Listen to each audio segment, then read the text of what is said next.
په 1403 لمریز کال کې څه باندې شپږ دېرش زره میټریک ټنه اضافي غنم په اماراتي سیلوګانو کې زېرمه شوي دي. د افغانستان اسلامي امارت د اعلی قدر امیر المؤمنین حفظه الله تعالی د حکم پر اساس د کرنې اوبو لګولو او مالدارۍ وزارت له لوري سږ کال په ټول هیواد کې له بزګرانو څخه اضافي غنم د بازار د ورځني نرخ له مخې پیرل شوي دي. دغه غنم په بغلان، کندوز، تخار، بلخ، سرپل، فاریاب، هرات، فراه، نیمروز، هلمند او کندهار ولایتونو کې پیرل شوي چې مجموعي مقدار یې 4300 میټریک ټنو ته رسیږي. یاد مقدار اضافي غنم د کرنې اوبو لګولو او مالدارۍ وزارت په مرکزي او ولایتي سیلوګانو او ستراتیژیکو زیرمو کې ساتل کیږي. له زیرمه شوو اضافي غنمو څخه به د جوړ شوي طرز العمل مطابق په هیواد کې د الهي حوادثو د پیښېدو په صورت کې له زیانمن شوو هیوادوالو سره د عاجلو مرستو، د هیواد د بزګرانو د لاسنیوي، د هیواد په مارکیټونو کې د غنمو قیمت د ثابت ساتلو، په هیواد کې د غنمو د احتکار د مخنیوي، په هیواد کې د کوکنارو او نورو ممنوعه کښتونو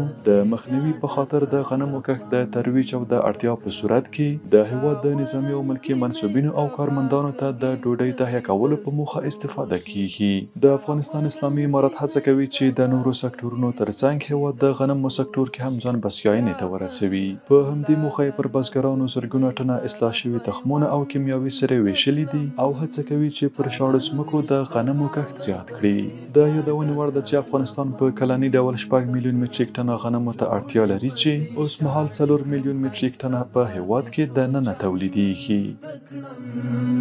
هر الویشت خاوره به دې بیا ډکه له خونده کړم